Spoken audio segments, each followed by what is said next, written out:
Panji Vakorja. Hi everybody, Eimear Burke here, and welcome to another Fireside Chat. And this is our 36th chat where I'm in conversation with a member of the Order of Bards, Ovids and Druids. And I discovered just yesterday that I owe you all an apology, that I have been telling everybody that these chats start at 8 p.m. Universal Time. And it hasn't been Universal Time since summertime came in. So it's UK time. So apologies for giving people the wrong time. I only discovered that by accident. Anyway, you're all welcome. Hi, Anna from Mexico, and Lisa from Washington, Vanna from Italy. Ciao. And hi, Craig. How are you? Lovely to see you. Hi, Anne from Montreal, and Thalav from Hertford. Is that Hertfordshire? Hertfordshire. And Lauren from South Africa. Oh, welcome. And John from a long last sunny Slough. Well, we've had rain here today, but hopefully we're going to have a warm weekend. And hi, Jane from High River in Canada, and Harriet from France. And hi, Jennifer. Lovely to see you. Druid time is flexible. Thank you for your understanding. And then Anne-Marie Lambiasi from New York, you're just new, welcome. That's wonderful. And Ty, hello, Anne from London. Hi, Pauline. Lovely. And Les, lovely to see you from Somerset. And Sherry from New York. Hi, Jules. Anyway, lovely to see you all. And hi, Pat. Hi from Ulster. You're all so welcome. So let me introduce my guest this evening, and we go to Wales. And it's Bill Frankham. Bill, you're so welcome. Hello. And we only met for the first time just 2 days ago. Was it doing for our sound check? So you are so welcome. And oh, thank you. And you're here from Wales. So just tell us what part of Wales you are. I lived in Wales last year. I moved in February last year to Somerset. So now I'm based in Street, which is... okay. Yeah, so it's a small town about 3 miles away from Glastonbury. I know it indeed. Okay, sorry. So your partner is Welsh, but you're okay. So you're living in Somerset. So I was going to ask, thinking you were in Wales, describe your landscape, but describe the landscape anyway, where you are. So where I live is Street, which has quite a bit of history. If you go back 2,000 years ago, it would have been the last piece of high ground before you started on what was then the Welsh Marches. So it would have been a lot of sort of lakes and freshwater that would have surrounded Glastonbury. And Street was sort of like the last outcrop before you went onto the wetlands. Wow. It's got quite a bit of history. At one point, the earliest name for it was called Clantoke, but the original enclosure that was built around it has since been built on by churches and other buildings, and it's only remembered now as the name of a Wetherspoons. So, but other than that, it was an industrial centre for a while. Clark's Village was built here, which was the major shoe factory. And now it's a museum and a shopping complex. So yeah, it's had quite a complex history, and it's always been held in sort of contention with Glastonbury. So yeah, it's a nice place to live. And when you talk about contention, well, sort of historically, the stones that were used to build Glastonbury Abbey were actually taken from Street. The place that we live now is called Stone Hill, and it was one of the quarrying sites. Since then, since the Reformation, and Glastonbury sort of came into, I suppose, influence as a market town. But just recently, Street's population has actually just started to go over Glastonbury's. So you're starting to see more of a swing to Street as a more commercial area, whilst Glastonbury's become more of a tourist town. Okay. So are there any special, I suppose, sacred sites that's not in Glastonbury in Street? There's a few. It's quite a modern town in a way, but obviously you've got the levels just on the doorstep. And it always surprises me with Somerset how you can walk out of any town and just go straight into the countryside. Like there's no buffer zone in between like you'd see in cities. So you got the levels literally right on your doorstep, and the River Brue runs straight between Glastonbury and Street, and sort of snakes its way across the levels. It is a beautiful landscape. It's very flat, which is quite different from Wales and Sussex where I grew up. So I'm sort of used to those rolling hills. So sometimes it can feel very alien to just look over just wetlands as far as the eye could see. Is that what levels mean? Because I mean, we've many of our viewers, we have them from the US, Australia, South Africa, Europe. Just describe what a level is, or what do you mean by that? Basically, the Somerset Levels is, like its name describes, it's level ground. A lot of it was reclaimed. A couple of thousand years ago, it would have been mostly in-water, freshwater swamp, and then a seawater inlet as well. Okay. And over time, the Anglo-Saxons and other people have redug channels and ditches to sort of channel the water away and reclaim the land for farming. So it, compared to other landscapes, it is an incredibly flat space with obviously hills like the Glastonbury Tor sort of dominating the landscape. Okay, wonderful. So what brought you to Druidry and OBOD? Well, it was when I started working in forestry. So after I left school and completed my levels, I went to work with my dad, who was a woodsman. He did coppicing, hedge laying, and sort of traditional woodcraft techniques. And I sort of came to work with him. And whilst I was out in the woods, sort of doing coppicing, looking for something to do, I downloaded a load of podcasts. And one of them was Druidcast. And the more I listened, the more sort of I became fascinated with it, and eventually brought the introductory package, and that was it really. I was hooked. Oh, you haven't looked back since. Yeah. Wonderful. So so that's, I suppose, a good many years ago. Is Druidry something you are or something you do? How do you engage with your Druidry now? I always see Druidry as something I aspire to. I mean, technically, anyone can call themselves a druid. You could buy the introductory package, call yourself a bard, and never touch the material. Yeah, and that's a perfectly valid thing to do. But I think when I first joined Druidry, as I'm sure a lot of people have, I had this sort of mental image of where I wanted to be at the end of the course, and it's sort of like flowing robes and that on the hill, staff in hand, and you get about 2 or 3 years into any kind of spiritual path and you realize that's not how it's going to end up at all. And so for me, it's trying to sort of stay true to my ideals and speak my truth against the world, as we say in Druidry. Okay. So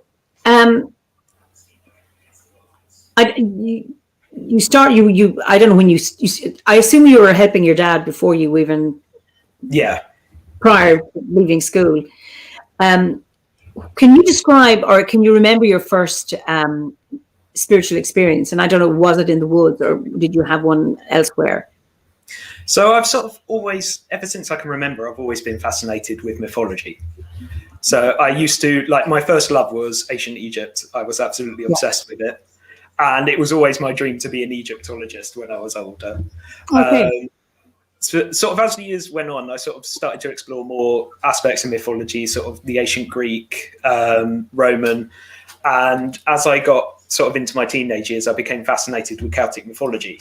Okay. And especially the sort of the Brythonic and the Gaulish sort of pantheons, and how the ancient Celtic people sort of came to this country, and how their culture and that developed with the Romans as they came as well.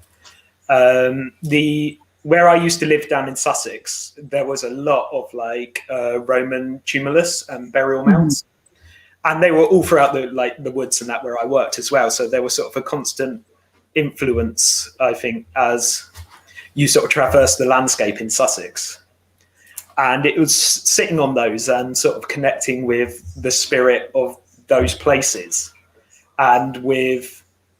and being able to feel the history of especially ancient woodland, which a lot of those places were, and how our ancient people lived and worked and died in those places, I think really brought home to me that Celtic spirituality. Oh, well, and can you remember your first spiritual experience? Yes, I can, and it's always a bit of a weird story.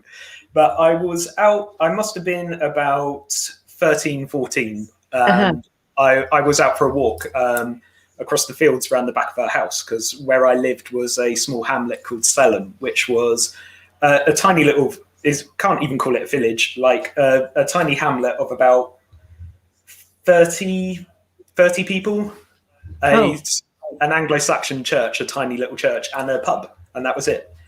But it was surrounded by fields, and I was walking across these fields one day, and I saw a fox run out of this field of maize that it had, and it ran across the field, and as it did, it stopped, and it turned to face me, and it had like, the only way I can describe it, and it sounds incredibly weird, is it had eyes like car headlights, like huge. Wow. Huge glowing white eyes, and it stared at me for it felt like ages, but it must have been about a second, and you could feel like all the hairs on the back of my neck went up. It felt like I was plunged in cold water. It was freezing, and it just turned around and ran back into this field, and I sort of stood there for a while like, what do I do? And so decided to just sort of go home. And a couple of weeks later, I was telling my dad this story, and he told me the story of my grandfather, who had his own ghost story of he was riding a horse and cart down a trackway, and a black dog ran along the side of the cart for a while, and it was scaring the horses.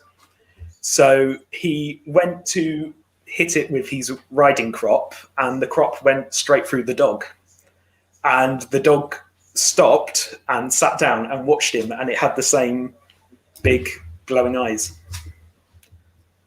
Wow. So that's my ghost story.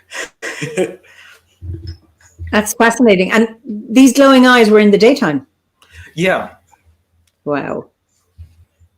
And that was one of those uncannily supernatural experiences that really started me exploring the supernatural and my sort of spirituality a lot more. And I'm intrigued that, your grandfather and you similar type experiences, and then your dad being able to hear it. Yeah. And not dismiss it.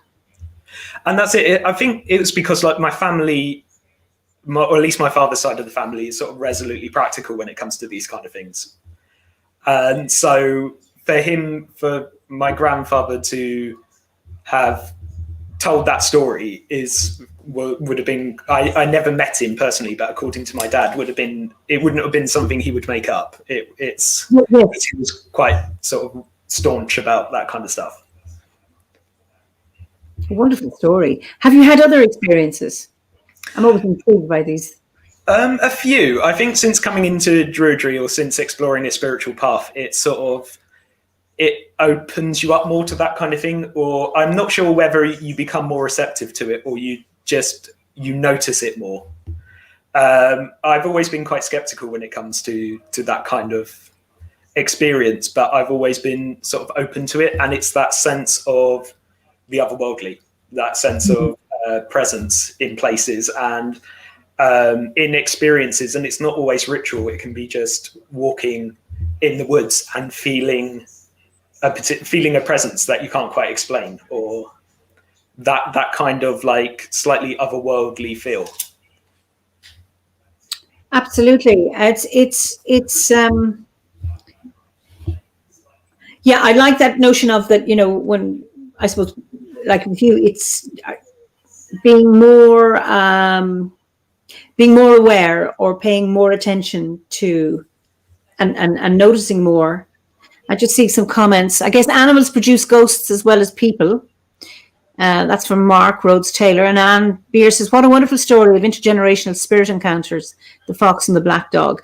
Yeah, I think that's wonderful to hear these kind of stories. And that notion that, it's you're a practical family, and yet sharing these stories and honoring them and accepting them, maybe not being able to explain them, but not dismissing them as rubbish. Yeah. We don't know what they mean. And I suppose I don't know what meaning you attach to the fact that you met that fox, but that whatever that meaning is valid for you. I honestly don't know. I kind of, looking back at it, I always get the feeling that perhaps it was just whether, like they used to say in sort of Celtic mythology, for a moment two worlds collided, or whether it was just luck of the draw that we just happened to be two things that happened to cross paths for a split second. But no, I think that was all part of the mystery, is not knowing why. Yeah, absolutely. One I have, it's more ordinary than yours. I've been flying, and I got the bus from the airport to where my car was parked. And of course, I'd left the car in a hurry to get to the airport when I was setting off, forgot where I'd parked it. So I got off the bus at the wrong place. So I'm trundling along, trying to look at the sea of cars. And I just said, I need help here. And then I saw a hare. And I followed it, and it stopped just in front of my car. Wow. And I thought, thank you. Just a lovely experience. And I suppose I'm fond of hares. So I just thought that was needing help and an animal coming to help me as I needed it. You mentioned your grandfather, and question is, I ask my guests, is how do you honor your ancestors? That's an interesting question. I'm a firm believer that we honor them through memory. Which is a little bit difficult because, I never met my grandfather on my father's side. I knew my grandparents on my mother's side. Mm-hmm. But I think when it comes to ancestry, it's important to know where you come from, but it's not it doesn't define who you are as a person, I think is a good way to look at it. Because I think a lot of Druidry and a lot of paganism in general tends to put a lot of focus on heritage and sort of dynasty and lineage. And I think that can be important, and it can be very enriching for people to sort of explore that side of who they are. But like personally, when it comes to me, I don't have a strong claim on a Celtic heritage. My mother's side of the family come from Petworth in Sussex, and as far as we're aware, that side of the family, their last name sort of indicates they came over with the Normans. Whereas my father's side of the family are sort of descended from Romani gypsies. So I do have my grandmother came from Bridgend in Wales, but other than that, I don't really have a strong claim to a Celtic heritage. But I think there's where you come from and then what you connect with spiritually. And there's other branches of ancestry as well. I think ancestors of experience and spirit and place are important, can sometimes be really fascinating things to explore, like the people through history that have shared our stories or who have paved the way for us to come forward into the world. Absolutely. And I like, for me, the ancestors' place. You're talking about Street, for example. Yeah. and the ancestors there, and then more recent ancestors building churches and things. I think so often I've connected with the ancestors of place and they're not mine. Yeah. But that beautiful sense of continuity. And I always say that human lineages are highly flawed. We really don't know. We can never be sure. Certainly our father's line, but certainly with our mothers we can. But I think that the ancestors of place and the landscape can teach us so much more. And actually, because we move around anyway, yeah, you're not living where you were born. You're living in a completely different place, and it's about connecting with those ancestors and honoring the ancestors in the place in which you are, in addition to your family ones, if you know them. Yeah, and it's fascinating to sort of look back at our ancestors and and our connections to our ancestors. It's like on my mother's side of the family, I would argue I take after my mother's side of the family. I was very close to my grandmother, and I was actually born on the same day as my great grandmother. Oh, okay. And there's an affinity to sort of that side of the family and to Sussex and Petworth, where my mum comes from. Where she grew up, Shimmings Hill, was very close to places. There was one place there called King's Pit Lane, which was famous for being where the Anglo-Saxon kings were buried. And there's still some of the burial mounds are still there now. Wow. So it's always been, I think every landscape is steeped in history. I mean, there's no landscape that isn't sacred, but I think some places have held on to that sense of history stronger than others. And I think there's also listening to the landscape, because some get more attention than others. Definitely. People say, where's the best place to be, the summer solstice? Is it Glastonbury or is it wherever? And I go, it's where you are. And in your own space, can be as equally important as being in a great place. That's one of the things that we found moving here, because when we decided to move to Somerset, we purposely chose to move just outside of Glastonbury, because I'm sure a lot of people who are listening to this have visited Glastonbury, and it's an amazing place, and it's very much like a spiritual centre for a lot of pagan and New Age groups. And it has some amazing sort of places, quite powerful places there in Chaliswell and the Tor and the Abbey. But I think it's a place that receives a lot of focus, and there's a lot of sort of energy there that could be a little bit sort of riled up. Whereas sort of Street is just on the outskirts and it feels a lot more quiet. It has a much more sort of laid back edge to it. I think way back when, a lot of Street was apple orchards, and it still carries that very sort of laid back orchard feel to it. That's wonderful. Just Anna Garcia says, I just want to put this up. Sometimes I question how much does my father's side of ancestors appreciate my very pagan way of living and honouring them, because they were very conservative Catholic people. And I think, I don't know if you can speak to that, that so many of us, I come from a very strong conservative Catholic background as well. What kind of a background did you come from, or can I ask that? Yeah, sure. I think, like my dad's side of the family, my father would say he's Christian, but he's not particularly a churchgoer. My mum has sort of explored all kinds of spirituality. She's been Christian. She did a bit with the Hare Krishnas in her youth. Now she's a witch. And I think when it comes to ancestors, and especially the attitudes of ancestors towards things like sort of spirituality, race, religion, sexuality, I imagine that death gives a certain degree of perspective. If you believe in life after death, or you believe in some form of consciousness carrying on, I imagine they they gain a sense of perspective over what's important and what is genuine. I also think that when it comes to sort of honouring your ancestors, there has to be a certain amount of sitting with the more problematic elements of it and learning to appreciate them for who they were, good and bad.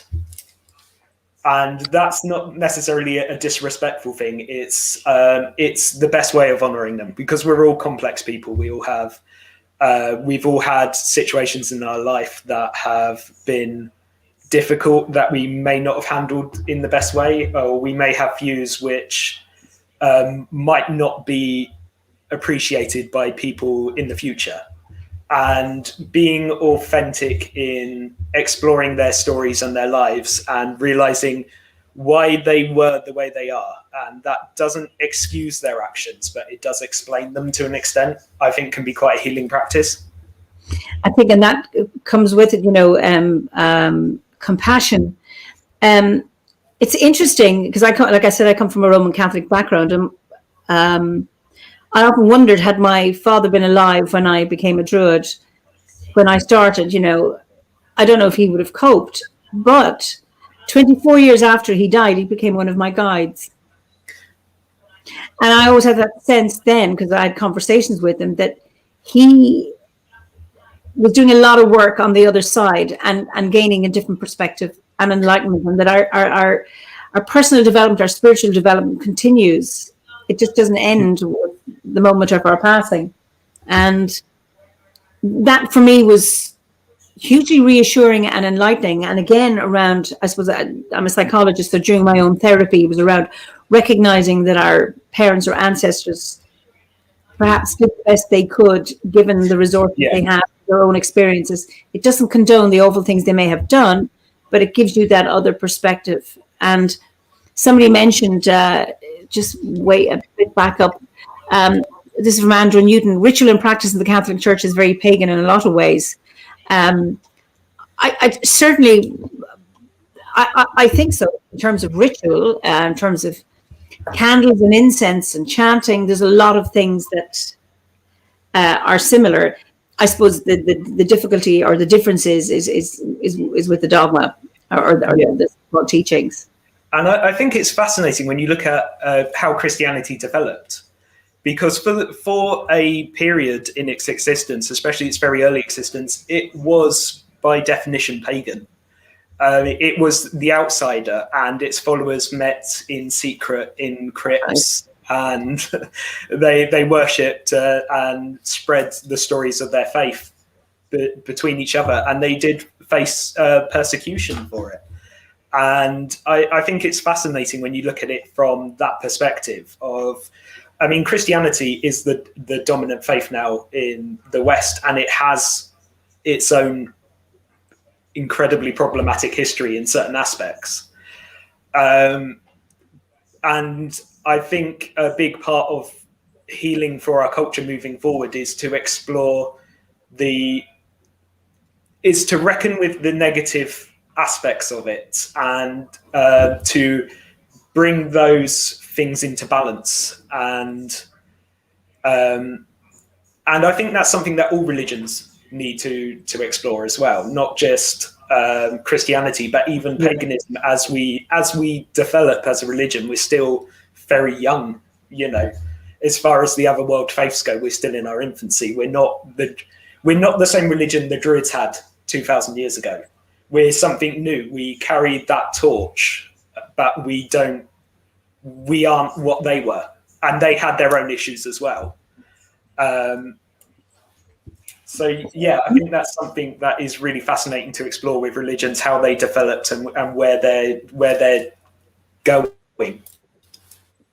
Would you regard paganism as a religion? It's a loaded question. Parts of it. I think there are some, Wicca sort of is resolutely a religion. It has scripture, it has dogma. I think Druidry, especially as OBOD practices it, it is what you want it to be in a certain aspect. You can be a Christian and a Druid, or Muslim and a Druid, or even atheist and a Druid. You don't need to subscribe to a set of beliefs. There's practices, but they're not dogmatically enforced. So I think Druidry has that sort of that richness of adaptability. Whereas other aspects of paganism, if you want them to be, can be more dogmatic. That's true, yes. And one thing I suppose I like about, the order, I don't know about all Druid orders, but that ability to be a Druid, and it's both and, not either or, and that a welcoming of other paths in conjunction with Druidry, not just a tolerance of them, and not just tolerating them, but that actually you can be and you are welcome. That when sometimes we hear some pagans being very intolerant of Christianity, that they're Christian as if it's something wrong. I think in terms of the messages in Christianity, I think are universal. I'll have somebody who'll tell me that's not true. However, it's what the organizations have done and the politics. Absolutely. And the abuse of power I would have a huge problem with. But spreading love and peace, talking about love and peace and caring for your fellow human being and being honest, I think these are universal values, but it's the abuse of power and that I would have an issue with. No, and I think that's very true. And I think it's a pitfall that any institution with that degree of power falls into eventually. And one of the things that I always found fascinating sort of around Druidry is, the ancient Druids weren't immune to that behavior. I mean, historical writers said that Druids could read and write ancient Greek. They used to travel to Greece to study Pythagorean physics and mathematics, but they didn't teach this to the people. Their tribes would have been largely illiterate. So it was a way for them to hold power through knowledge, which the church did. Exactly the same thing throughout its history. I mean, for large swathes of our history, it was only the priest class or the monastic orders that could read and write. So I'm not sure whether, I don't think Christianity is particularly prone to corruption. I think it's more that humanity is fallible and power corrupts. That's right. And absolute power corrupts absolutely. So. Absolutely. So you're talking about ancestors, and how do you see yourself as a future ancestor? That's another good question. I mean, I'm not going to be an ancestor in the literal sense. I don't think I'm ever going to have children. So for me, is looking at ancestry is probably making sure I don't leave the world as a basic thing, is to try and leave the world at least no worse than it was when I came into it. I think is a realistic expectation in a modern age, is to say, okay, I can't mitigate all the damage I do as a person living a 21st century life. It's more about trying to do what I can in sort of my square mile to make things better, or to at least do as little damage as possible. And I think that's something that a lot of people have had to wrestle with sort of now, because it's become very obvious in our modern age that the way we're living is not sustainable for a long period of time. And it's a difficult thing to explore. I mean, it has been difficult for me because I like, as you can see behind me, I like stuff. And I am a very, very sort of commercially minded person. I mean, advertising works on me. Stick a mounting range on something, and the promise that I will be healthy just by buying something and not going for a walk or the gym, and I'll buy it. But having to sort of look at what the things I have and the things I need, and learning to limit consumption as much as possible is, I think, something that I've personally been working or sitting with for a while now.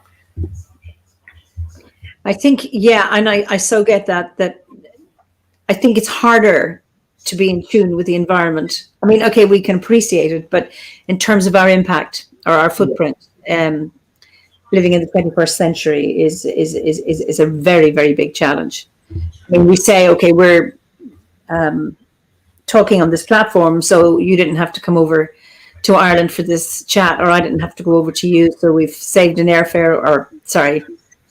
Yeah. Cool. But we're also using technology that has an impact on the environment. So that no matter what we do, I think it's very, very hard for us. Oh, it absolutely is. And, so the technology we use, it uses materials that have been mined. And that's not an escapable aspect of our modern life. We're becoming increasingly reliant on technology. And I think the past year has really thrown that into stark relief, as sort of due to the pandemic and sort of other factors, more of the outside processes like travel and accommodation and that have shut down. We've become increasingly more reliant on technology to connect the way we're connecting now. And I think it truly is an amazing thing, because it's given us that chance. I mean, we're talking now as two people being watched by hundreds of people who are interacting with us and sharing their ideas. And that is a truly amazing thing. But it comes at a price, and it's about balancing, it's about deciding what that price is and how much we're willing to pay for it, I think. Yeah. And I suppose, and we don't know what the price is. No. Yet, but I think even it's a start to be even having conversations about it or reflecting on it, but being mindful at the same time. We may not be able to, I don't know, we can't go back. No, we can't. And we can't. And in some aspects, we shouldn't, because it has had its benefits and it has proved essential for groups of people and it can be used for good. And we've seen amazing ways that our modern technology can be harnessed to help people, to help the environment, and to help causes which will create a positive change for the world. And that's an important thing to focus on. For every negative aspect, there's a positive. And I mean, that's been the human story throughout the whole of our history. Every time we invent something, we either find a way to stop some terrible disaster or cause one with it. And I think it's about being mindful of our use of technology. I think Tracy Hendry says, well done. At least for my home, I'm on 100% wind and solar. Well done. That's amazing. That is.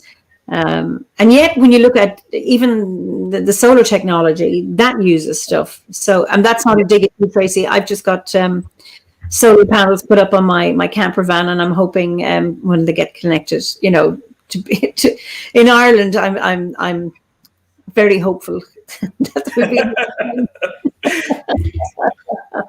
be, So it's about trying to do what we can do.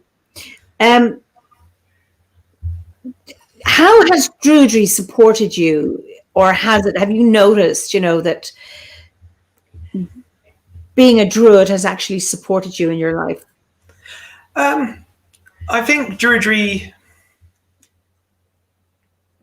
gives a sense of perspective and a sense of connection, which I wouldn't have had otherwise, I think. When I first found Druidry, I was reckoning with a lot of different sort of aspects of my life. I'd just come out of sort of mainstream education, and I bombed my A-levels badly because I was a teenager dealing with teenage stuff. So it sort of left me a little bit directionless for a while. I was also sort of coming to terms with my sexuality and what that meant for me with sort of my home life and my life moving forward. And you have to sort of navigate your way through building a different future plan for yourself, and you come to terms with that aspect of who you are. And I think that was about the same time I came into Druidry, and having that sense of connection with nature, of feeling. I always remember opening the first Gwerse and reading the poem from Mary Oliver, Wild Geese, where I love the poem. She talks about letting the soft animal of your body love what it loves. And having that feeling that, yeah, you are part of nature. You are part of, you're not something outside of that natural order. You're a part of it. You're entrenched in the natural world, and it's a part of you and you are a part of it. I think it was a really important aspect of me moving forward to go, okay, I can step into my spirituality. I don't feel like I'm outside of, sort of, whereas the more mainstream religions sort of like at best tolerate that kind of thing. Whereas Druidry is very open in the fact that, yeah, you are a part of nature. You are, yeah. I love that. Do you have a daily practice? I have a series of daily practices which last, like a couple of weeks at a time. I find it's quite organic in that you know what you need when you need it. So I go through patches. I meditate. I did meditate for a while, for a couple of weeks, and then as I felt that drop off, something new will come. I do a lot of magical practice as well as my druidic path. And I find that as well sort of comes and goes in seasons. You know when you need it and when you don't, and you can lay it to rest and put it in a box. And then you might feel a couple of months or a year down the line that that's ready to come out again, and it becomes your daily practice for a while. So I'm going to ask you, are you a magician or mystic? But you've prompted that answer already. So I would say, yeah, I'm definitely a magician. I have kicked around different magical systems. When I completed my bardic grade, I went and sort of explored different magical orders. I've done British Druid Order for a little while. I never completed that. I was a member of the Fraternus Lux for a while. Never completed that. I joined a chaos group in Wales that practiced chaos magic for a little while. I've done sort of various different sorcery groups and other sort of religious practices. I practiced Zen Buddhism for a while. Just sort of a smorgasbord of different sort of spiritual practices before I decided to pick up the Ove Gwerse again. Okay, and have you left the others behind, or are you able to combine them? I think, yeah, they've all informed my practice. Yeah, and I think that's another strength of Druidry, is it's very organic, and you can begin to incorporate bits and say, I liked the British Druid Order, its focus on like the Welsh mythological texts. I brought that in more. The Anglesey Druid Order, which I'm still a member of, yes, has a huge focus on the devotional aspect of the Welsh pantheon and a strong connection with the landscape and bringing the stories of our ancestors alive, which has become an intrinsic part of my practice. Whereas from chaos magic, it's more sort of pick and choose assorted like sigil magic and energy clearing and those kind of things that are useful. I've sort of took to incorporate into my own druidic tradition. So yeah, it becomes I think it's always healthy to explore different paths and challenge your views on things. And it's a very chaos magic. One of the principles of chaos magic is metamorphosis, is changing yourself and your beliefs. and challenging your beliefs and why you hold them. And I think that's an important thing for anybody to do, because it helps you, it stops you from becoming entrenched and becoming dogmatic in your beliefs. And that doesn't mean that what you're doing is irreverent, or it's not respectful of your faith, because you can challenge things in a respectful manner. And I think that is absolutely important for anybody, regardless of their religious practice.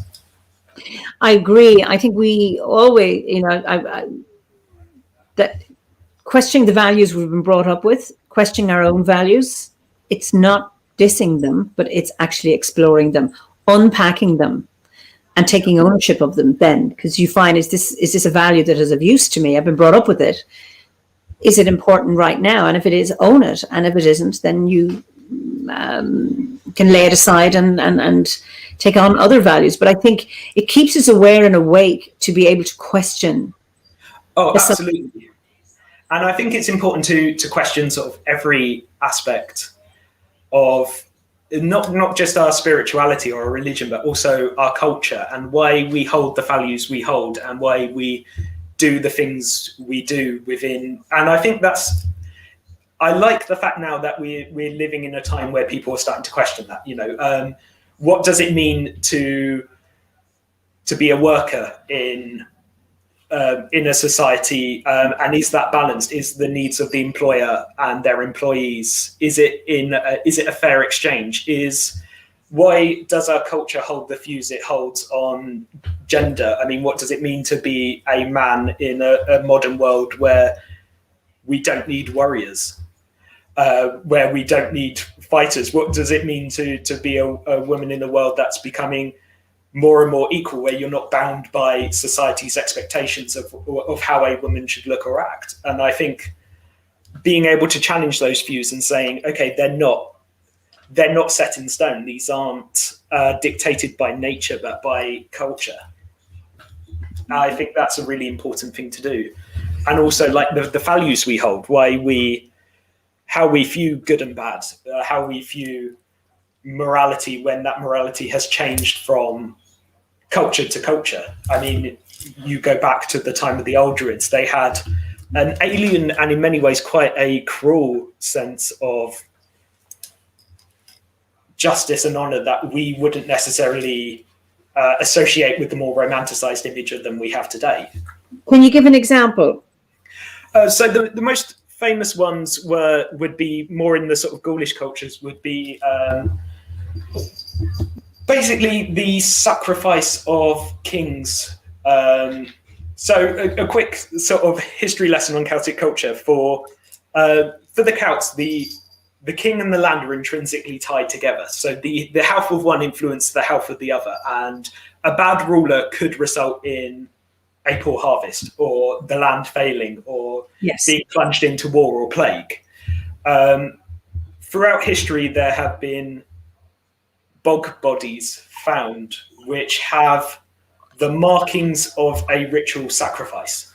That's right. So if we take Tolland Man, for example, who's the most famous bog body because he's the most well preserved, he shows signs of being ritually strangled and having his nipples removed. And they believe that this potentially could be the signs of a sacrificial killing of a king who had failed his land and his people, which wouldn't be something that we would tolerate in this kind of culture, though, sort of given politics at the moment, it doesn't seem like such a bad trade. It's tempting. But I mean, obviously, like the Celts, they kept slaves. That was a part of their cultural practice.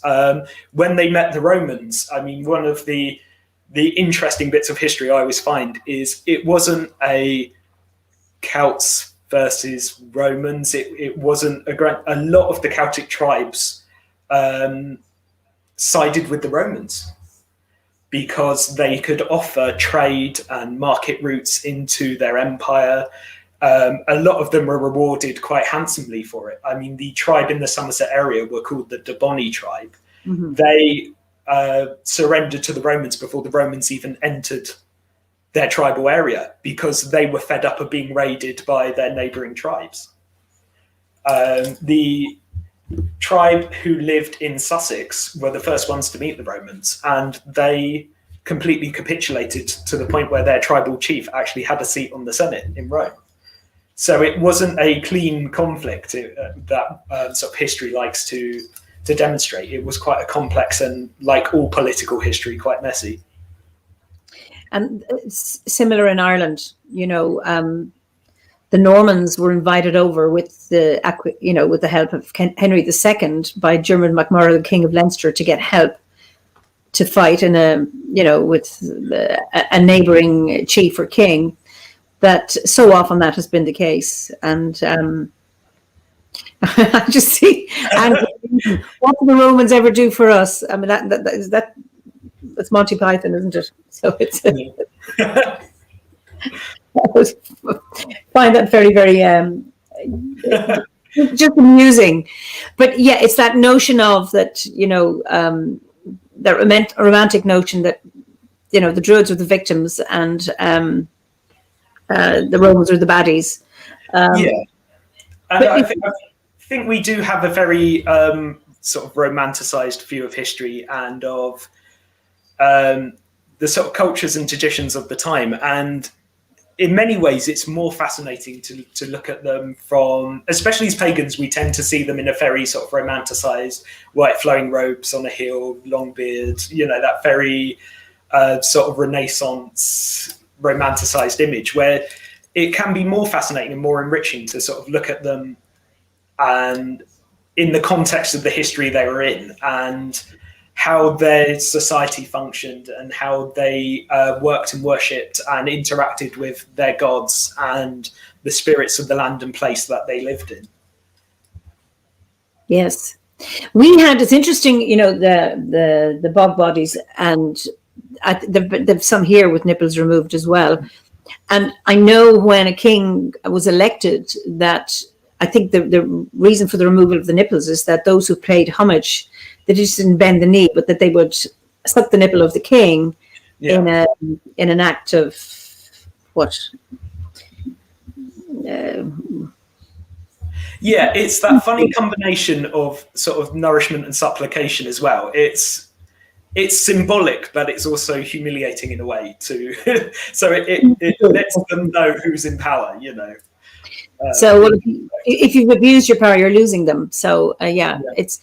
And yet, in terms of our Brehon laws, I don't know if you're familiar with the Brehon laws in Ireland. That was our legal system, which was there, 700 years before BC, or sorry, not before BC, that it was the last pagan high king who got them written down and they allegedly St. Patrick and a few other people and Druids to actually put these to paper, but they were there already, which it was about restorative justice.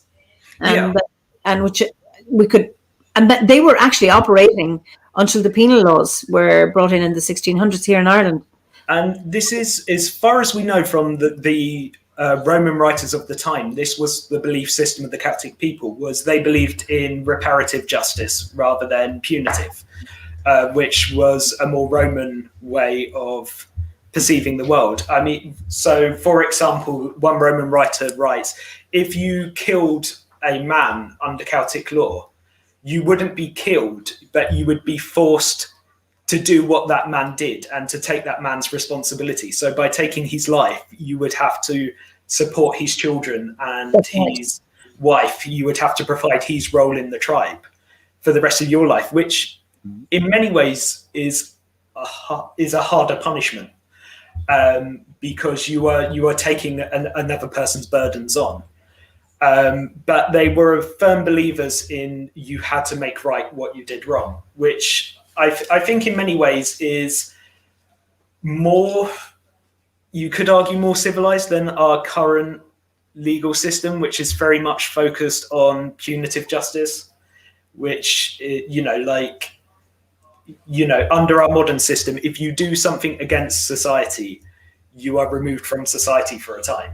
Like, you forfeit your rights to be a part of that society. But there's no, I would argue there's no rehabilitation in that. There's no way to move back into society as a more complete individual. You're left basically to languish for how many months or years, and then you're put back in, but it doesn't change anything.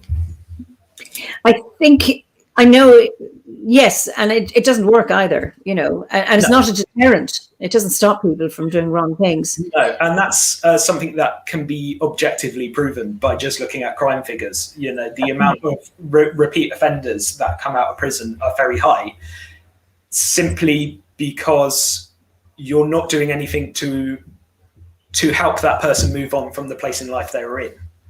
You're hitting pause. You're not changing why they're in that situation or what led them to make the decisions that they made. And it strikes me that if I've done something to hurt somebody, what I want to do is to be able to make amends. Yeah. And what's really can be healing for me, if the person allows me to make amends. If I'm not forgiven, I'm not demand. You can't demand to be forgiven. No. But the idea that you can make amends, which is restorative justice, is what it's about. Then there's a huge healing, and then that ability. Okay, the harm was done, the price has been paid, some kind of amend has been made, and I suppose with the Brehon laws, that the honour price was paid. If you could have worked for the person you did the wrong by. Then once that was paid, it was the slate was wiped clean, and then of course being sent. If somebody wasn't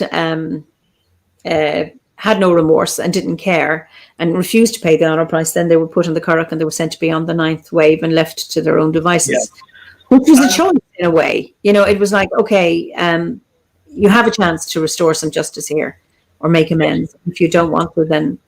And that's something I try and include in sort of my own moral code. Not quite a moral code, because it's not hammered down and it changes a lot depending on how I feel at the time. I have to be honest with that. But sort of, instead of saying I'm sorry, which is sorry is a very easy word. If you say, how do I make this right? And sometimes that person could turn around and go, you can't. What you've done, you can't come back from. But at least then you've tried.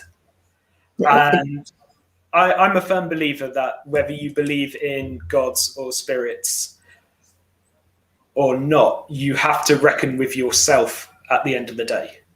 And, it's so like Anna Garcia is saying in the comments, there are some things you can't come back from, you can't make right. And all you can do is try. And if you feel genuine remorse, you would spend your life trying to make that right, even if you know you can't, in your heart of hearts, even if the damage you've done is beyond restoration. It's about trying, I guess, is an important part of it. Absolutely. You think of people in the child black market, yes, but there may be some way, but it's about the person who's been harmed. Can amends ever be made to them or to the family? It is like Anna said, it is an incredibly complex and difficult topic. And I'm here speaking as somebody who has never had a serious wrong done to me. I've never lost a family member to murder. I've never had an important person in my life experience sort of terrible legal, sort of a terrible crime committed against them. So it's easy for me here to say, oh, I don't believe in punitive justice. And, if somebody hurt my family or God forbid took the life of somebody I loved or cared about, I'm sure I would want justice for it.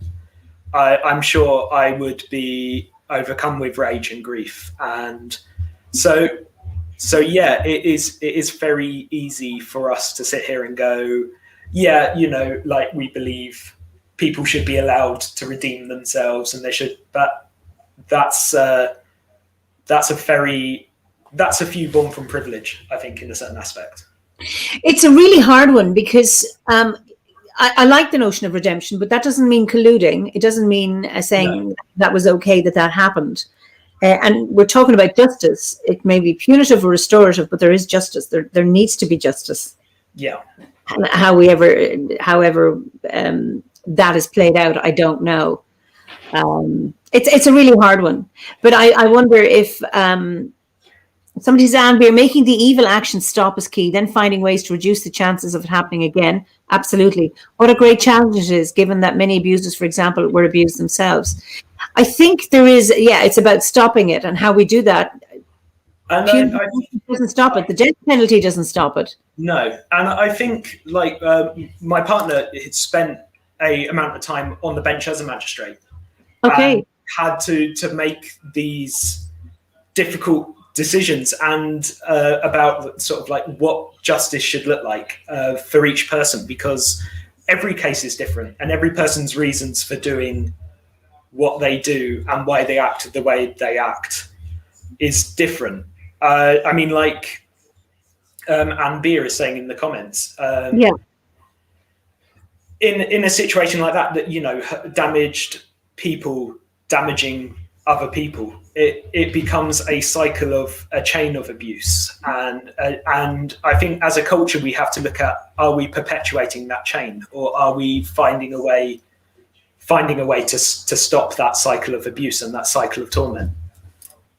And a bit like we were saying with ancestors, understanding somebody's actions isn't forgiving them for it, it's explaining it, it's finding that link that needs to be broken for us to move forward as a culture and to say, okay, a good example is the church. I mean, and looking at the institutional abuse that has existed in certain aspects of the church and saying, okay, we can acknowledge it and there's no way we can make that right. As a society, we sat back for years and this was an open secret that everybody knew, but nobody did anything to stop. And now as a culture, we're being forced to reckon with that and say, okay, how can we make sure that that is never done again, that those safeguards are put in place, or that veil of secrecy that they were using to abuse is torn away so that there is nowhere for these people to hide. Absolutely. And that's yes. And that's a huge one. And of course, yes, we're not condoning people's actions. No. But it's that understanding. Yeah. And that's it. And because I think as a culture, we have this habit of when we see something happen, we're very quick to brand people as monsters. Yeah. We're very quick to go, oh, they're just a monster. That's why they killed that person. They did what they did. It's because we don't want to have to sit down and explore what led that person to be who they are, or what allowed them to do the things they did in the culture, because we're not prepared as a society to sit down and reckon with that. And we would rather dehumanize them than to go, okay, but we're all capable, like anybody we know could be capable. I mean, how many times do we see in sort of documentaries and news things, people go, oh, I never thought it would be them, and you think, well, we need to explore what allows people like that to hide in plain sight. Yeah, when you look at civil wars in various countries around the world, when you have, brother on brother and neighbors, and you kind of, how far away are we from that? And I ask myself, how far away am I from that? I haven't been pushed. I haven't been challenged. Yeah. But, and it's kind of coming from a place of, it could be me. I can't imagine it, but it could be, that being challenged, or if I was frightened enough, yeah. And it's sort of, it's only by sitting with that you can begin to explore it, and you can begin to improve those areas of your life where you go, okay, so why does that certain thing push my buttons? Why do I feel defensive? And how can I begin to explore sort of gently and to the level of my comfort and ability, how to move beyond that space? Yep. Well, quite a heavy topic. It certainly is. You mentioned when I asked you, do you have a practice? What practice comes easy, or do you use mostly, or what do you like to do as a daily practice? For me, it tends to be something small, and it's just I quite like. One of the things I do is I like to keep a practice of gratitude. Yeah. And it's not really a journal. I'm not being sort of a dyslexic. I have an aversion to any kind of writing, but I like to at night just go through the day and think of the things that I'm grateful for. And even if it is just like I'm happy coffee exists, or the cat has paid attention to me for once, and it's that kind of thing, because we live in a world that has become increasingly negative. And I think, obviously through social media, which has become more dominant in our lives, but also mainstream press and the things we watch and the arguments we have. I've never had so many arguments with people since last year. I think something about the previous year and everybody being indoors and focused online has made a lot of people angry. And I think, again, sort of taking that time to go, why am I letting that get to me, and what's important in my life? What are the things that I give value and joy to, and how can I increase that and be more aware of it and more appreciative of that small thing, like a fresh cup of coffee, or like a talk with a friend that we could forget about in the next hour, but for that small moment was the most important thing in our life. And I've, since sort of lockdown started, I've been reading a lot more Stoic philosophy and the writings of Marcus Aurelius, and which is strangely pertinent for the time we're in right now. I mean, he was an emperor who ruled through a plague himself, and it's appreciating things for their value, and not for the value that necessarily we're supposed to give to them, and not consuming our lives with worry or aggression over things that ultimately don't mean a great deal in the grand scheme of things, but appreciating the simple things in life and the people that we have in our life as well. Absolutely. What brings you joy in addition to coffee?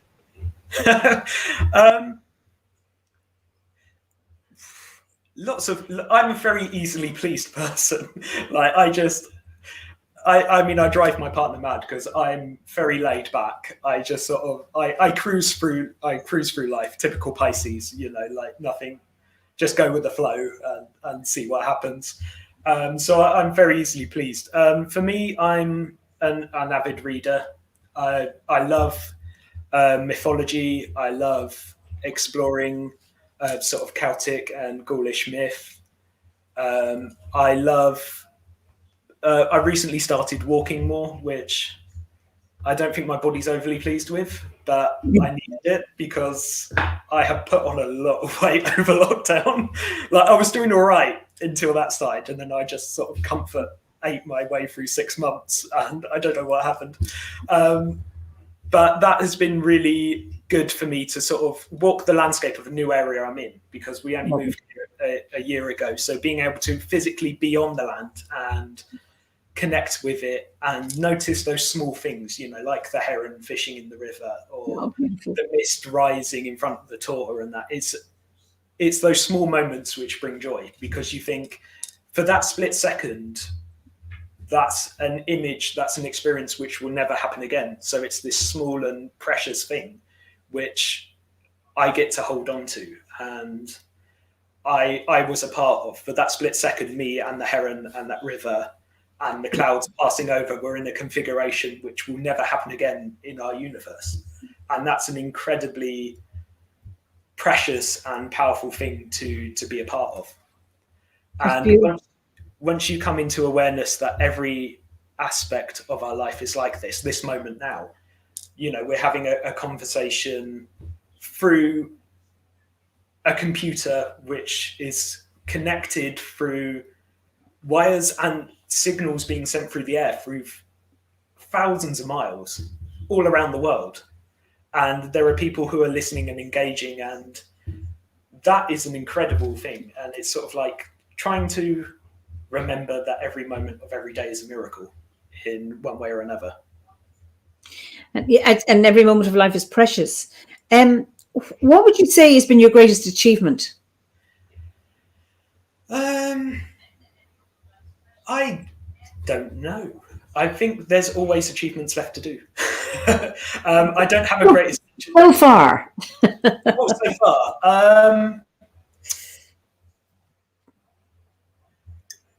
I honestly don't know. I think there's lots of things I can look back on and go, yeah, that was was an achievement.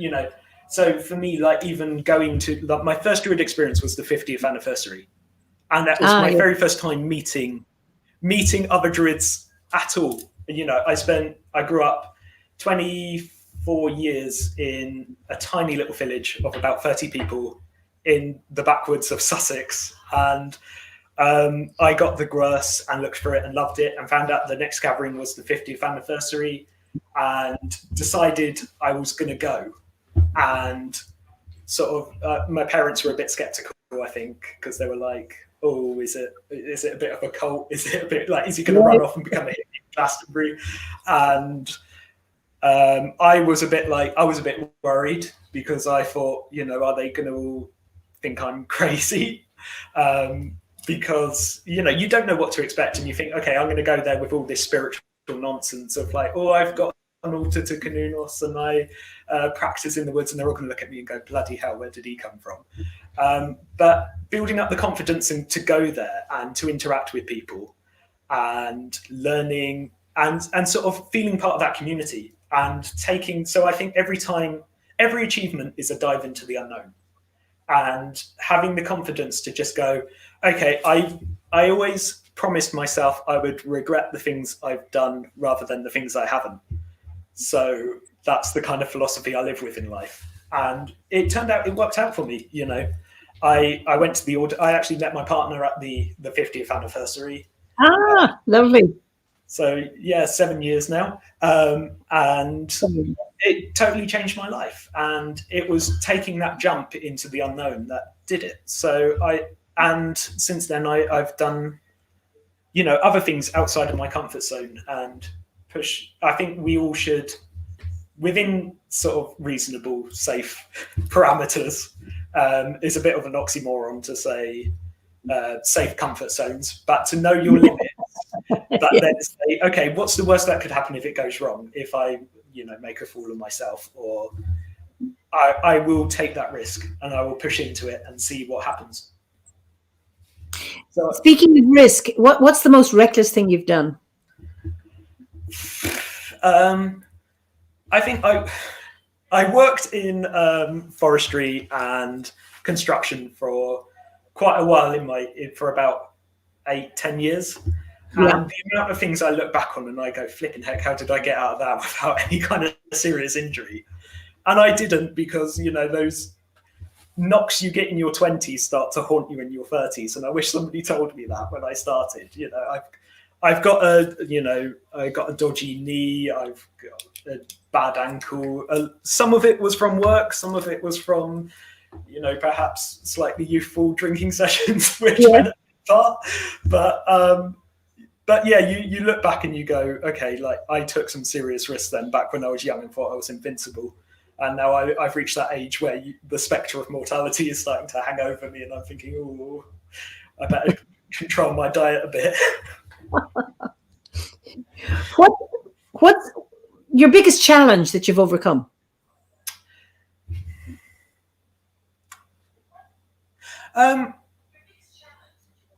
I think anxiety. I suffer quite badly with anxiety. Uh-huh. And being able to, I wouldn't say it's overcome, but you overcome the nerve that holds you back. I think it's very easy to avoid things. Like I'm very prone to avoiding stuff. If I think I can get away with not doing something, I will try and get away with not doing it. And that can result in me putting things off which are inevitable, which is a totally pointless, like holding off a phone call, not writing that letter, not doing that application because you're scared of the outcome. And again, it's going back to that very stoic view of saying, okay, why are you doing this? There's no way of escaping it. You're making it worse in the long run because you're overthinking it. You just have to dive in and grab it and sort it out there and then. And that can be a difficult thing. I think it's a difficult thing for anyone to do because fear is such a powerful emotion and it's such a crippling emotion in certain aspects. And you have to try and reason with it rather than push it down or hide it away. Or I think, again, another aspect of Druidry and paganism, which I found really enriching, is shadow work. And I think we tend to have I think a lot of modern paganism has a very odd view of shadow work, which is something that comes under the banner of what the Jake Stratton-Kent would call dark, fluffy practice, which is a very sort of, it's playing at the sort of the mysterious and the dark aspect of paganism. And sort of saying shadow work is sort of, like being dark and mysterious, when really it's about reckoning with the aspects of your personality which most people tend to ignore or push away. And rather than ignoring them, is saying, okay, what is it? Why am I acting the way I am? And what does that thing hold for us? Because fear is a useful emotion. Fear tells us when there's danger and gives us a way of getting away from it.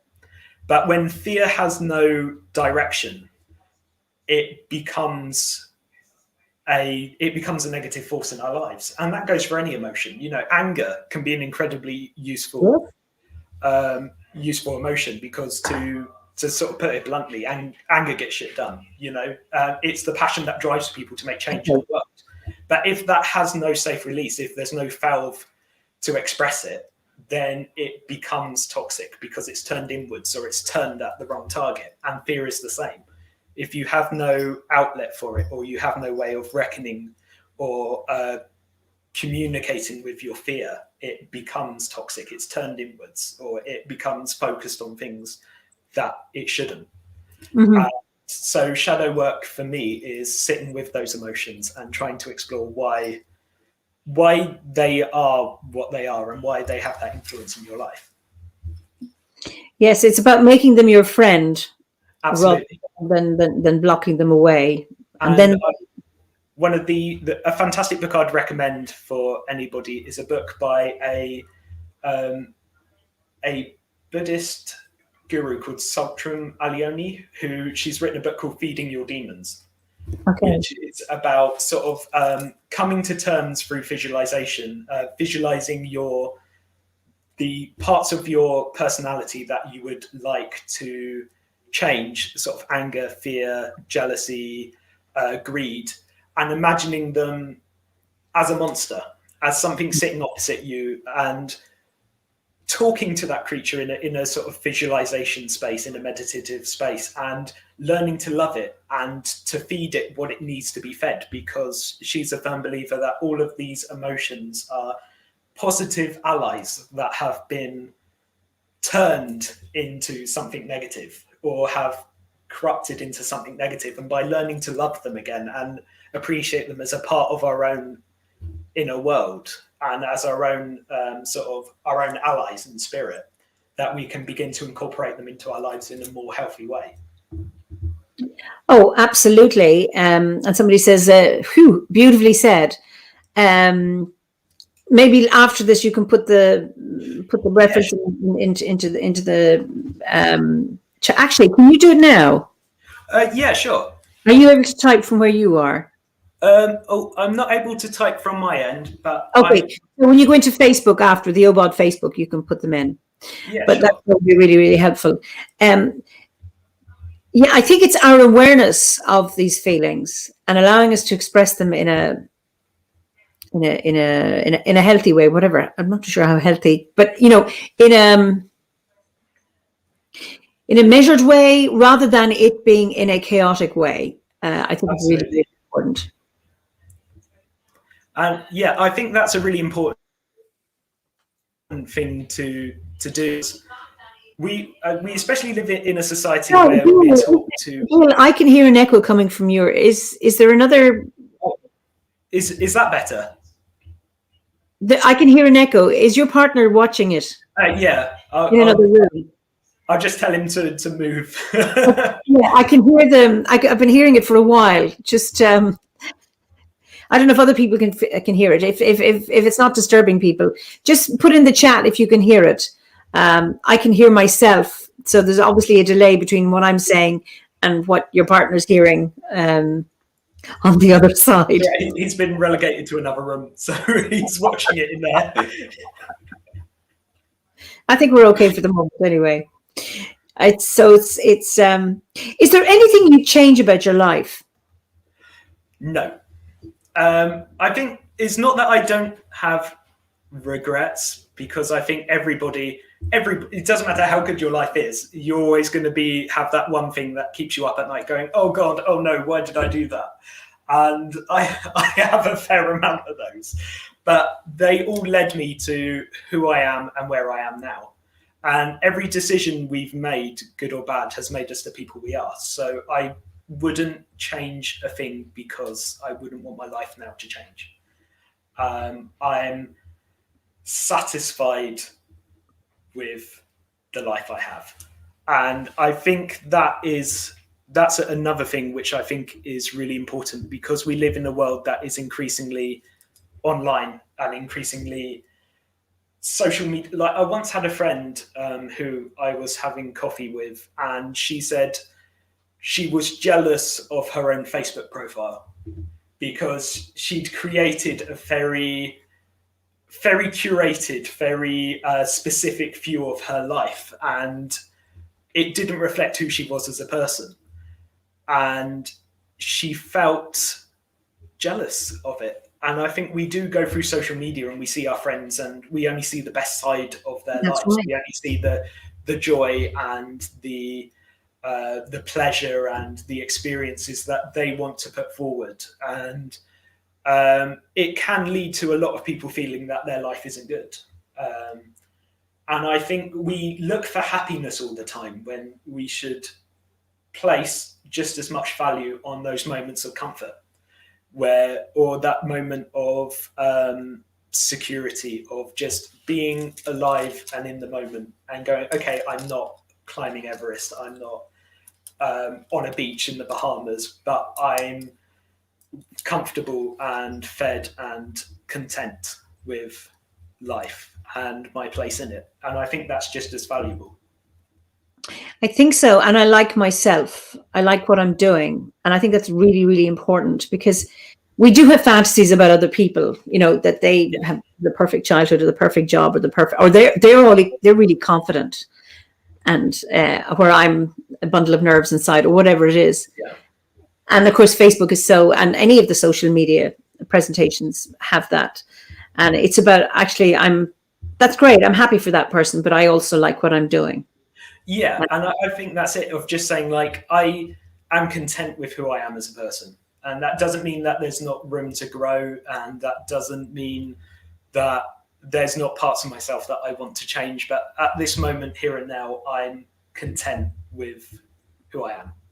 And I think that goes for all aspects of our lives, because I think a lot of relationships fail because people think they have to be relentlessly happy all the time through their relationship. And, for the first 2 or 3 months of any relationship, it is, because you're in the honeymoon period. That's right. And it's going to be, you know, roses and chocolates and holidays and whirlwind romance, because that's the way the world works. But so when it starts to reach the point where people realize that a relationship involves another person's problems and another person's emotions, and you have to learn to sacrifice. Any love is about an exchange of power, is about what you give and what you take, and making sure that that's an even exchange between two people, or between friends, or between work colleagues. You know, you need to make sure that you're holding those things in balance, and you're not taking or giving more than you should be.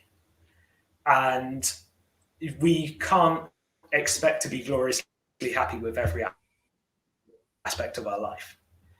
We have to accept the fact that, yeah, there are going to be hardships, and there are going to be times where it's just going to be not this glorious, happy time, but it is just part of life. You know, life isn't going to be wonderful.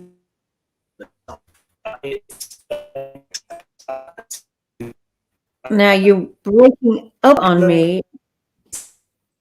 Something's happening. You're breaking up on me. Just, can you repeat that? Can you see me now? Oh, I can just about. Yeah. Is it a bit echoey? It's fine now. There's a delay. You're in the sound, but it's okay for the moment. Okay. Hopefully it'll catch up. We were really lucky with it. Yeah, I think it's also in terms of being happy with your life, is that you can't expect one person to be all things for you.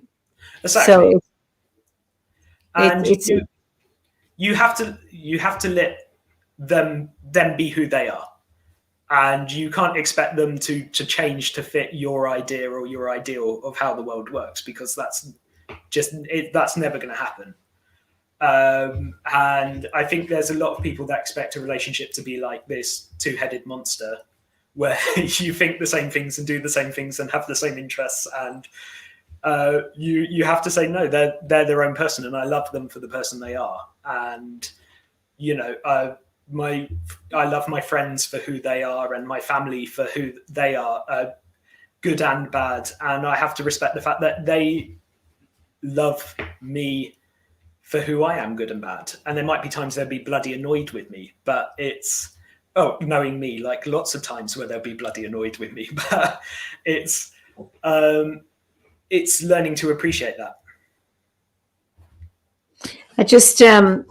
Carol Jones, I have a 15-month-old granddaughter, and she has put me in touch with real feelings again, as I see the world through her reactions and experiences, and it reminds me of the real joy that we lose along the journey of life. And I think there's something, you know, that innocence, that pure innocence. It's not informed by previous experience, and it's just absolutely beautiful to watch. You know, the wonder of a child. I think it's absolutely beautiful. Thank you, Carol. And I 100% agree with what Max said in the comments. Love is an everyday practice. I mean, as we say in Druidry, the love of all existences. And learning to appreciate the world and every aspect of it, and even the simple things, you know, like the morning sun and the joy of just being alive to experience it, I think is a really important part of life, and a really understated part of Druidry as well. Absolutely. Gabby says, annoying friends are cute. Annoying family is a given. Indeed. Annoying partners are drama. The song of annoyance sings so differently. I love that. It's just wonderful.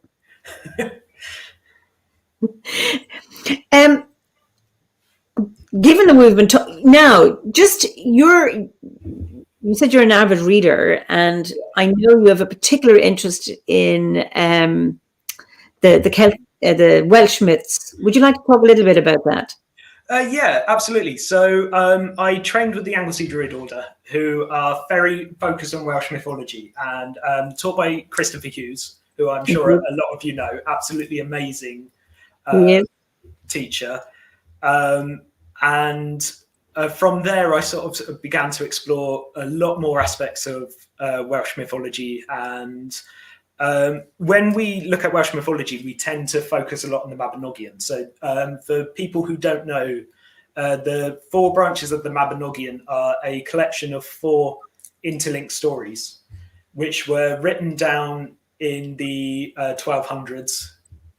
We believe is one of the earliest versions, but they're oral stories originally that went back a lot further. And they tell the story of Pryderi, who is the son of a chieftain, and his birth, life, and death, told in the background of 4 tales that focus on 4 specific characters as they navigate a landscape which is both historical and mythological. Mm-hmm. But the Mabinogion is just one part of a much larger body of Celtic lore, which includes a wide number of epic poems, other stories, sort of native folklore. And I became fascinated with weaving these different parts together, or looking at the fragments that are left to us and how they can hint at forgotten stories which lie beyond those tales that have been lost to time. And it's something that I've been looking into, I think, since I did the training, which was about 5 years ago. Mm-hmm. And are you going to write some books? I've always been threatening to. I tend not to talk about it because I know it's either something that's going to be like 10 years down the line, or will just never happen, and I will go to my grave saying I'm writing something. I have a blog which I've written bits on. It's been abandoned for a few months, but I'm writing a couple of articles now, which I'm going to put onto it, which is basically talking about the lesser known spirits of Welsh mythology and the Brythonic landscape. Okay. And how we can work with and honour those spirits and gods that may not be as well known as Ceridwen or Gwyn or the other more famous characters of Welsh mythology.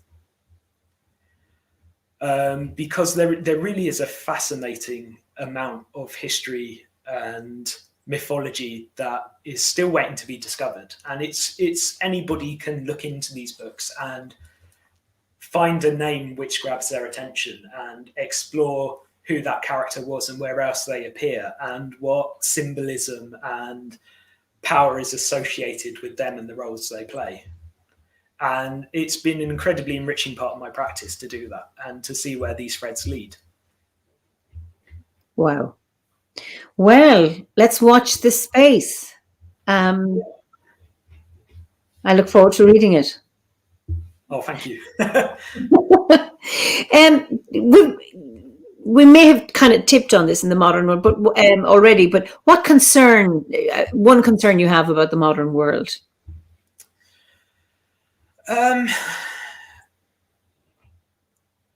think one of my major concerns for the modern world is the double-edged sword that we've created for ourselves with regards to technology.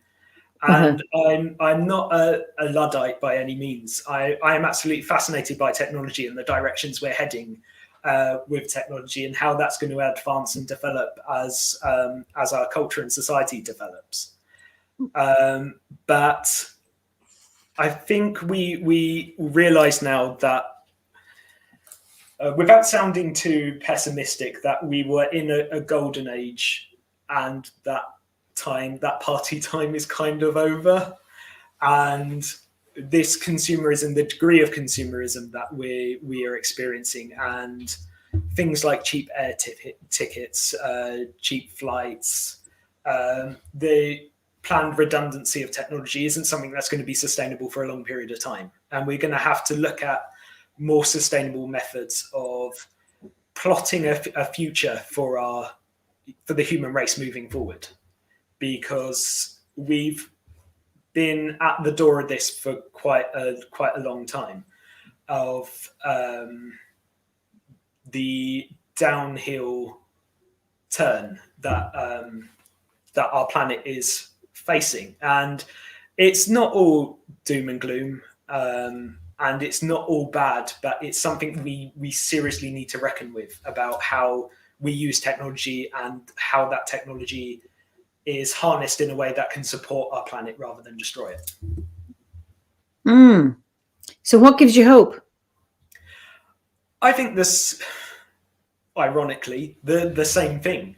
For every problem we've created, it brings the hope that there is a solution, and amazing innovations are being developed, and amazing methods of navigating our world without causing damage to the environment. I mean,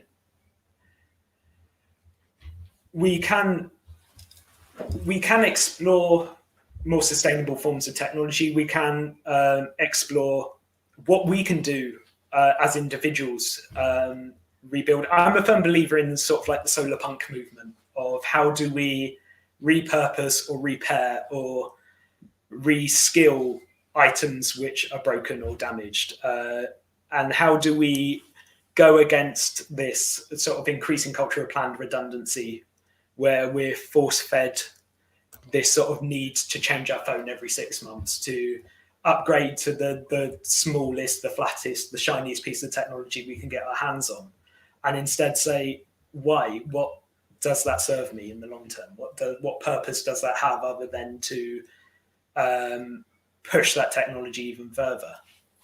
And looking at why we use things like social media and where the good comes from it and how we can use it for good, because we can. It's a force that brings people together.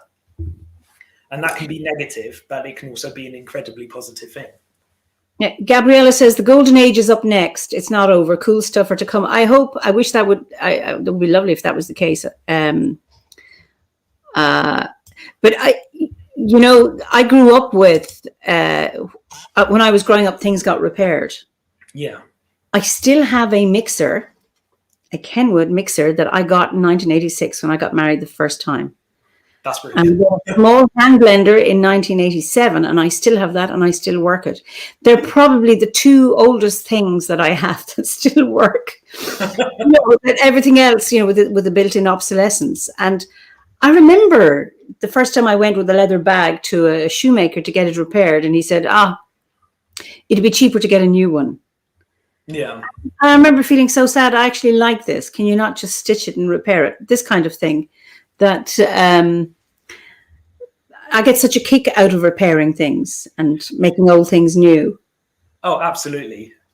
And I think it's such a rewarding thing to learn, to say, okay, look, I've repaired this, and it might not look pristine. It could, the fabric might be pinched or the metal might be scuffed, but you think, okay, this is something that I've given it more life for a few more months or a few more years, or it will carry on performing its purpose. And I've helped do that. I think is a really rewarding thing.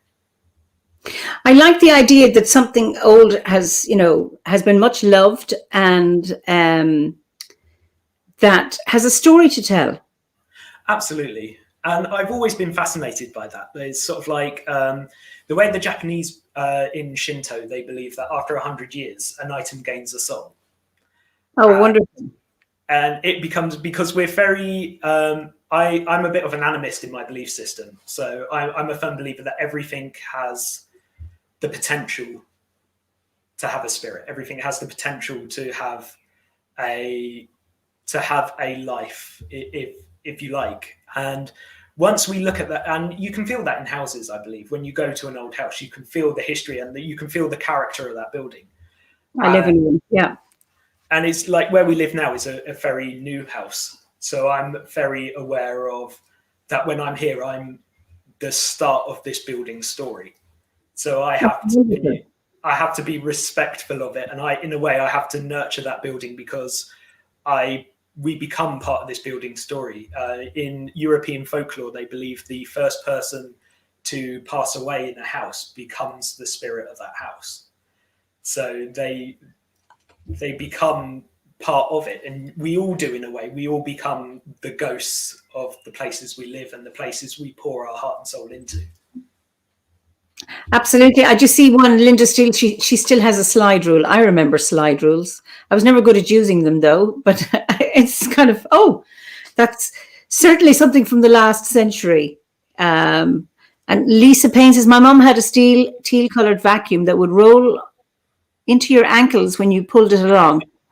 I wished it would have been beyond repair, but no. It's wonderful. Just these these little stories. But I live in an old house, and I can feel many times. I know there are spirits here, and luckily they're the ones that are here now are happy and contented. We had to allow a few to go, but it's lovely to have that sense of old walls and feeling the resonances from it. And then sometimes you can feel something, you feel joy, magic, mystery. It may be hard to name, but you can get that sense of it. And it's really just. And I like that idea of, you're the first occupiers, and that responsibility to create a nice story or a good story. A nice sounds very saccharine, but I don't mean that. But a healthy, warm vibration for the walls of the house, for the people who will come after you. Yeah, and it becomes like it was interesting learning sort of like the history of the land this house was built on. It was a care home for a while, and then before that it was an orchard, and it's had a life where it's experienced, the land underneath it has experienced a lot of change and a lot of sort of a transient feel to it. So now we're here. It's, when we first moved in, there was a sense of nothing. I mean, it's a nice house, but it had nothing was awake. And living here a year and doing sort of daily practice, doing ritual in the building, and starting to feel very slowly that wake up again, that sense of awareness it has been really enriching. That is so beautiful. Sean, hi Sean, this is Sean Hayes. The thrill of purchasing has become more important than the joy of owning. It is one example of how we fill our life with distractions. Absolutely. I couldn't agree with you more. And then Jules says, I feel the spirit of the land as part of my house. And I absolutely, I feel where I live in a house was built in 1790, but it's also the surrounding land that is very, very important as well. Both of it. And that's the beautiful thing about Druidry is sort of an awareness of that, of how our environment and how our landscape interacts with things. So it's like, for me, going outside and seeing how the trees have been shaped by the wind. We're on the only part of high ground here, and the wind comes tearing across the levels and hits this hill, and some nights you can hear it howling round the house. But the way all the trees have been bent by the wind, and they've started to grow in these slightly crooked, and that's the wind and the trees in conversation, and how it affects the house, because the house just sits here like houses hopefully should do, and just withstands it. Just staying upright. Yes. But being aware of like how, in just over a year of living here, where door frames have started to wear that little bit, where rails, where the paint has started to wear on the rails, where the story of our lives are starting to imprint on the building, and sort of seeing how that story is developing and how it will continue to develop after we die and new people move in and they add their story to this building and this landscape. And I mean, hopefully for many generations to come, there will be people who will live and die in this place on this land, and they all become part of that energy, that spirit, the thing that enriches the landscape. And I think that is one of the most important parts about Druidry, is story, and realizing how we are all a part of each other's story. We're all a part of this great story that the universe is telling. And how we co-created together. Absolutely beautiful. Are you a pacifist? Yes. Yes, with a caveat. Indeed. I don't like violence. I never have. I I don't believe in violence as anything other than self-defense. I think realistically, I think sometimes we need to. I think when you look at the history of things like the suffragette movement, of the Stonewall riots, of the sort of the Black Rights movement and other ones, when you are facing oppression and you're facing a system and a society which is resolutely built around dominating you, I can understand why for some people the only way they can be heard, or the only way they can feel they can make a difference, is through making a statement. Mm-hmm. And I think that's an important part of any practice. I mean, like Mark Twain famously said, "Speak softly and carry a big stick." You know, it's that kind of. Sometimes you need to. It should never be a first option. It should never be the first thing out the gate you do.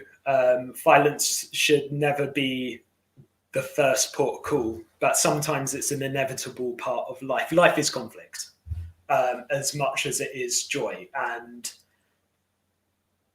while personally I wouldn't enact violence, just because I'm a bit soft by nature. It's who I am. I can understand why there are people that need to fight to achieve what they need to achieve, or to do what they feel is important to fight for the rights and equality that they deserve as a sovereign human being, or as a person who is living an embodied existence.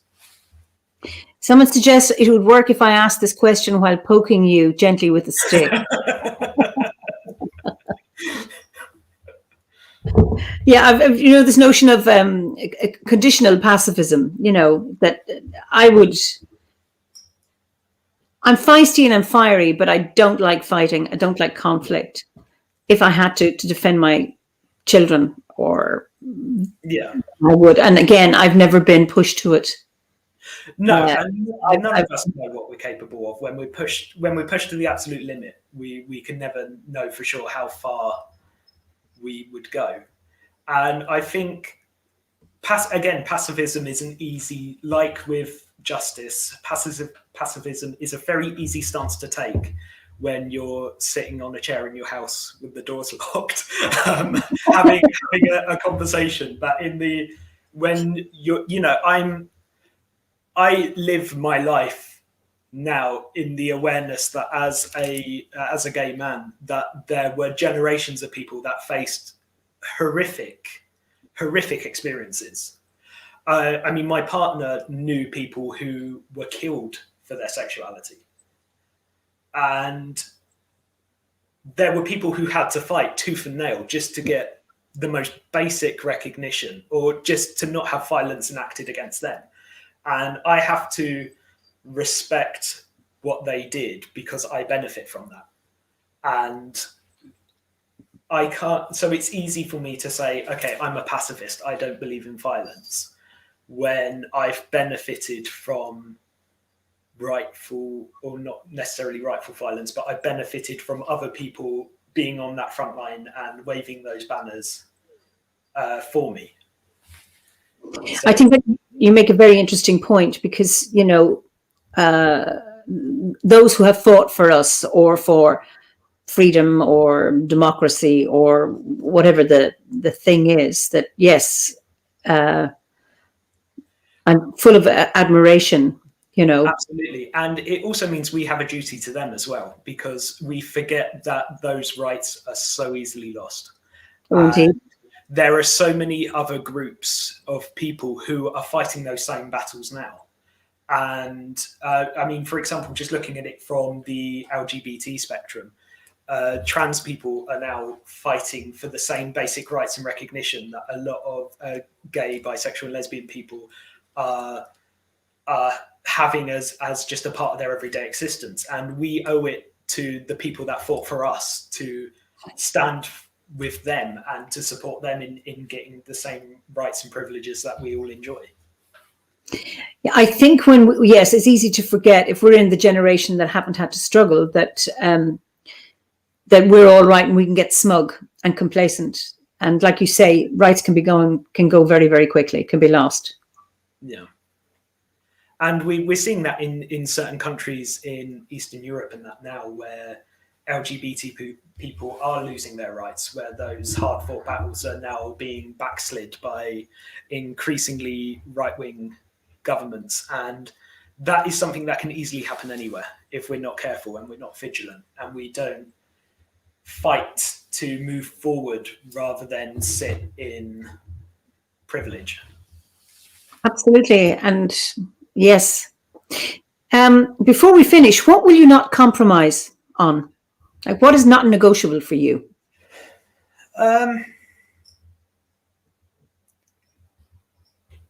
The only thing that's not negotiable for me is my ability to negotiate. I'm a firm believer, as I said before, I'm a firm believer in challenging views. And this is something I would say to anybody who's listening now. If you're ever in a religious group or a spirituality or a relationship or anything where you're not allowed to challenge that person, where you're not allowed to ask why when they ask you to do something, then that should be a warning sign straight away. There are so many religions or spiritual groups that tell you to do things a certain way, to dress a certain way, to act a certain way, to follow a certain dogma or worship a certain god. If you ask why and they can't tell you, or you ask why and you're punished for it, then that should be an immediate red flag. Always question everything. Absolutely. My final question, and this is usually my final question for people. I suppose there's two parts to it. What is your favorite season, and what is your favorite festival in the Wheel of the Year? My favorite season is, I've always loved autumn. Yeah. Because I always love that sense of fruition, of like abundance that comes with it. And I think it's the most sensual, because you have the smell of autumn, that smell of dampness and the change of the seasons and the leaf. And I love the crispness of mornings. I love the cold air, and you still have the last golden rays of the sun that pitch in. And if you're lucky and it's not soaking wet, which in England or Wales or Ireland can turn a golden autumn into just like brown sludge in the matter of days, if it hits it as the leaves turn. If you have those glorious golden autumns, then I don't think there's a better season out there, because it's all about abundance and fruition and the bringing together of hard work into success, and it just carries that promise of the year.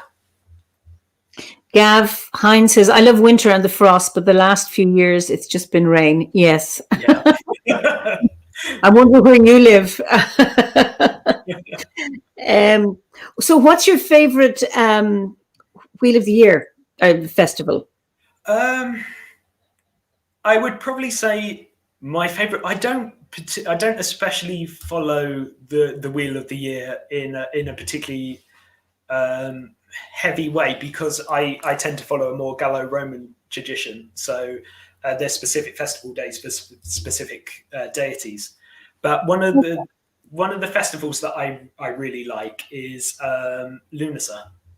And I like it because it's held between that sort of the scorching summer and then Samhain just around the corner. But it's that time of gathering in. You've got those first crops that are coming in. Everything is golden and the leaves are on their final flourish before autumn comes round. And it just has this sense of like the last golden days of summer. It just feels so rich and alive.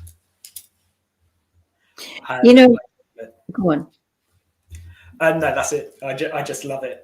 I think it's one of the most palpable seasons, one of the most palpable festivals there is.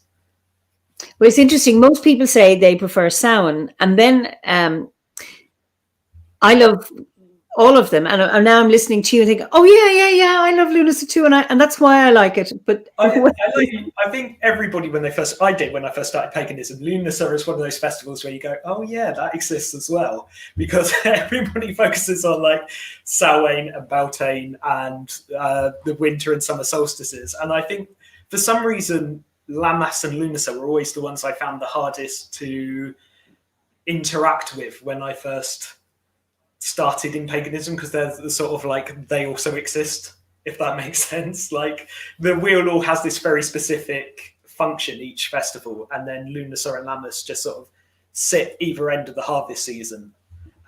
But once you start to sit with them and just experience, I think they're more experiential. And in many ways in our modern world, we've lost that connection to Lunasa and Lammas as like the gathering season, as the days where you brought in everything and you could sit down and look at the year in a very physical way.